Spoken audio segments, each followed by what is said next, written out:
ഒന്ന് ആലോചിച്ചു നോക്കൂ, മാസം 50,000 രൂപ ശമ്പളം, പക്ഷേ മുന്നിൽ വന്ന് നിൽക്കുന്നത് 25 ലക്ഷത്തിന്റെ ഒരു മെഡിക്കൽ ബിൽ. കേൾക്കുമ്പോ തന്നെ തല കറങ്ങുന്നുണ്ടല്ലേ? ഇതെങ്ങനെ നേരിടാൻ പറ്റും? അസാധ്യമെന്ന് തോന്നുന്ന ഈയൊരു കണക്കിനെ സാധ്യമാക്കുന്ന ഒരു കിഡ്ലൻ പ്ലാനാണ് നമ്മളിന്ന് നോക്കാൻ പോകുന്നത്. ഇതുപോലുള്ള റിയൽ ലൈഫ് ഫിനാൻഷ്യൽ സ്റ്റോറികൾക്കായി ഈ ചാനൽ മറക്കാതെ ഇപ്പോൾ തന്നെ സബ്സ്ക്രൈബ് ചെയ്യുക. നമ്മുടെ ഈ കഥയിലെ ആള് അൻഷാണ്. വെറും 31 വയസ്സ് പ്രായം, ഒരു സർക്കാർ ഉദ്യോഗസ്ഥൻ. എല്ലാം ഒരു കുഴപ്പവുമില്ലാതെ ഇങ്ങനെ മുന്നോട്ടു പോവുകയായിരുന്നു. അപ്പോഴാണ് ഒരൊറ്റ മെഡിക്കൽ റിപ്പോർട്ട് ആ ജീവിതം മൊത്തത്തിൽ തലകീഴായി മറിച്ചത്. ഈ സ്ക്രീനിൽ കാണുന്ന സംഖ്യയിലേക്കൊന്ന് നോക്കിക്കേ. 25 ലക്ഷം രൂപ. എന്തിനാണെന്നോ?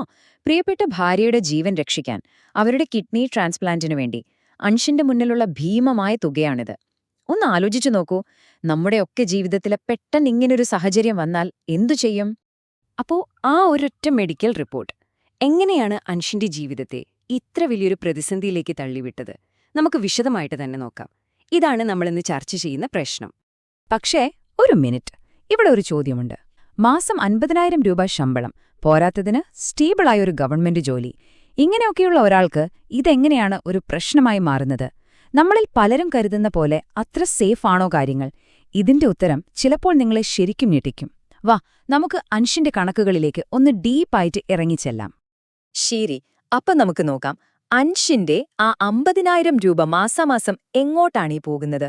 വരൂ, ആ ബഡ്ജറ്റ് നമുക്കൊന്ന് കീറിമുറിച്ച് പരിശോധിക്കാം. ഈ ചാർട്ടിലേക്ക് ഒന്ന് നോക്കിക്കേ. കണ്ടിട്ട് ഞെട്ടരുത് കേട്ടോ. 100% ചെലവുകൾ. സമ്പാദ്യം, അതായത് സേവിങ്സ് എന്ന കോളത്തിൽ ഒന്നുമില്ല, വട്ടപൂജ്യം. എന്തുകൊണ്ടായിരിക്കും ഇങ്ങനെ? ഇതാണ് ആ കണക്ക്. ശമ്പളം അക്കൗണ്ടിലേക്ക് വരുന്നു, പ്ലസ് 50,000. വന്ന വഴിക്ക് തന്നെ പുറത്തേക്കുള്ള പോക്കാണ്. ടപ്പെന്ന് പോകുന്ന 20,000 വീട്ടുചെലവുകൾക്ക്. പിന്നാലെ ഒരു 12,000 പേഴ്സണൽ ലോൺ EMI. തീർന്നില്ല, നിലവിലെ ചികിത്സയ്ക്ക് തന്നെ പോകുന്നുണ്ടൊരു 10,000. പിന്നെ ഹോം ലോൺ EMI ഒരു 9,000.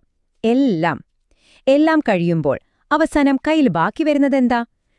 ഈ കാണുന്ന വലിയൊരു 0. അപ്പോ ഇതാണ് ഇപ്പോഴത്തെ അവസ്ഥ. സമ്പാദ്യം 0. പക്ഷേ മുന്നിലുള്ള ലക്ഷ്യം 25 ലക്ഷം രൂപ. ഇത് കേൾക്കുമ്പോൾ തന്നെ അയ്യോ, ഇത് നടക്കില്ല എന്ന് തോന്നുന്നുണ്ടല്ലേ?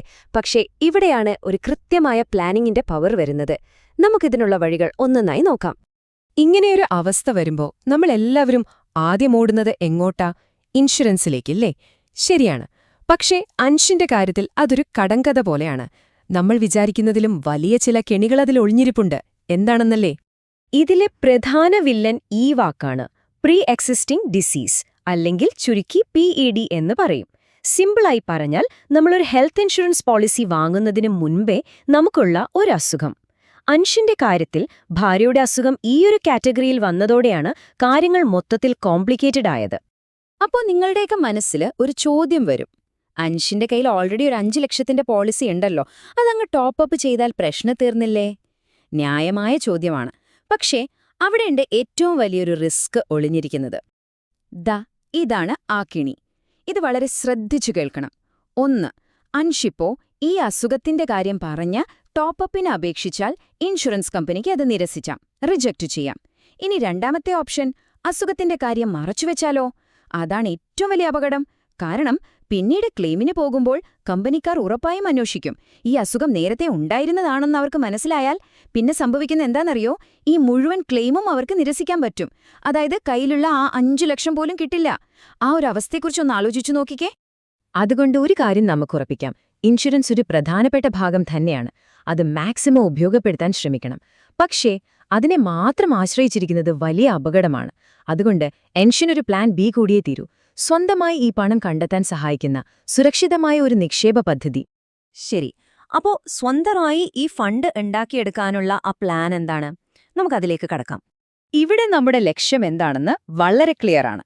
വരുന്ന 4-5 വർഷം കൊണ്ട് 25 ലക്ഷം രൂപ കണ്ടെത്തണം. പക്ഷേ അതിനേക്കാളുമൊക്കെ ഒരു പടി മുകളിലാണ് ഈ വാക്ക്, മിനിമൽ റിസ്ക്. ഏറ്റവും കുറഞ്ഞ റിസ്ക്. കാരണം എന്താ?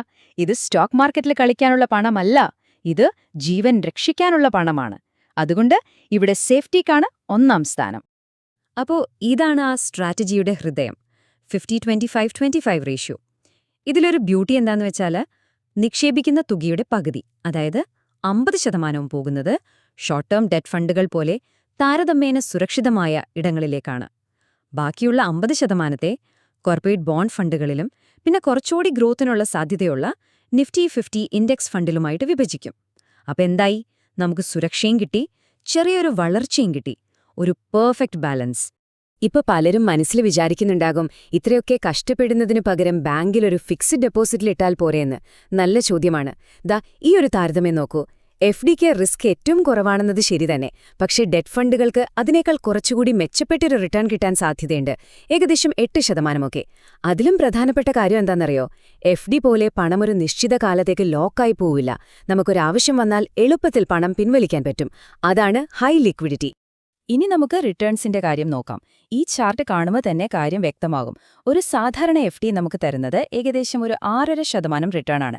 അതേസമയം നമ്മൾ ഈ പറഞ്ഞ ബ്ലെൻഡഡ് പ്ലാനിന് ഒരു 10% വരെ ശരാശരി വാർഷിക വരുമാനം ലക്ഷ്യമിടാൻ പറ്റും. കണ്ടോ ആ വ്യത്യാസം? തുടക്കത്തിൽ ചെറുതാണെന്ന് തോന്നുമെങ്കിലും വർഷങ്ങൾ കഴിയുന്തോറും ഇതൊരു വലിയ തുകയായി മാറും. പക്ഷേ ഈ പ്ലാനൊക്കെ വർക്കൗട്ട് ആവണമെങ്കിൽ ഒരൊറ്റ കാര്യം നിർബന്ധമാണ്: അച്ചടക്കം അല്ലെങ്കിൽ ഡിസിപ്ലിൻ. കാരണം ഓർക്കണം, അൻഷന് എല്ലാ മാസവും ഒരു നിശ്ചിത തുക മാറ്റിവെച്ച് SIP ചെയ്യാൻ പറ്റുന്നില്ല.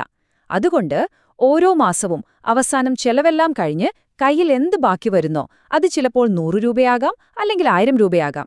ആ ഓരോ രൂപയും ഈ പ്ലാനിലേക്ക് നിക്ഷേപിക്കണം. ഇതുപോലുള്ള പ്രാക്ടിക്കൽ ഫിനാൻഷ്യൽ ടിപ്സ് നിങ്ങൾക്ക് ഉപകാരപ്പെടുന്നുണ്ടെങ്കിൽ തീർച്ചയായും ഈ വീഡിയോയ്ക്ക് ഒരു ലൈക്ക് തരാൻ മറക്കരുത്. അപ്പോ അൻഷിന്റെ ഈ കഥ വെറുമൊരു കഥയല്ല. നമുക്കെല്ലാവർക്കും ഇതിൽ നിന്ന് പഠിക്കാൻ ഒരുപാടുണ്ട്. നമ്മുടെയൊക്കെ ഫിനാൻഷ്യൽ ലൈഫ് കുറച്ചുകൂടി സേഫ് ആക്കാൻ എന്തൊക്കെ കാര്യങ്ങളാണ് ഇതിൽ നിന്ന് പഠിക്കാനുള്ളതെന്ന് നോക്കിയാലോ? ഇതിനെ നമുക്കൊരു ഫിനാൻഷ്യൽ ഫസ്റ്റ് എയ്ഡ് കിറ്റ് എന്ന് വിളിക്കാം. 3 സിമ്പിൾ കാര്യങ്ങൾ. ഒന്നാമത്തേത്, ഇന്ന് തന്നെ ഈ വീഡിയോ കഴിഞ്ഞ ഉടനെ നിങ്ങളുടെ ഹെൽത്ത് ഇൻഷുറൻസ് പോളിസി എടുത്ത് ഒന്ന് നോക്കുക. കവറേജൊക്കെ മതിയോ? ടോപ്പ് ഓപ്ഷൻ ഉണ്ടോ എന്നൊക്കെ. രണ്ടാമത്തെ കാര്യം, ഒരു എമർജൻസി ഫണ്ട് ഉണ്ടാക്കി തുടങ്ങുക. അൻഷിന്റെ കയ്യിൽ 1 ലക്ഷം രൂപ ഉണ്ടായിരുന്നത് ഒരു ചെറിയ ആശ്വാസമായിരുന്നു. അതുപോലെ കുറഞ്ഞത് ഒരു 6 മാസത്തെ ചെലവെങ്കിലും കയ്യിൽ കരുതണം. മൂന്നാമത്തേത്, നിങ്ങളുടെ ഓരോ ലക്ഷ്യത്തിനും, അത് വീട് പണിയാനോ മക്കളുടെ പഠിത്തത്തിനോ എന്തിനുമാകട്ടെ, അതിനായിട്ട് പ്രത്യേകമായുള്ള ചെറിയ നിക്ഷേപങ്ങൾ ഇന്നു തന്നെ തുടങ്ങുക. അപ്പോ പോകുന്നതിന് മുൻപ് ഞാൻ നിങ്ങളോടൊരു ചോദ്യം ചോദിക്കട്ടെ? ഒന്ന് സത്യസന്ധമായി ആലോചിച്ച് ഉത്തരം പറയണം. നാളെ രാവിലെ നിങ്ങൾക്കിതുപോലെ ഒരു 25 ലക്ഷം രൂപയുടെ അത്യാവശ്യം വന്നാൽ അതിനെ നേരിടാൻ നിങ്ങളുടെ ഇന്നത്തെ ഫിനാൻഷ്യൽ പ്ലാൻ റെഡിയാണോ?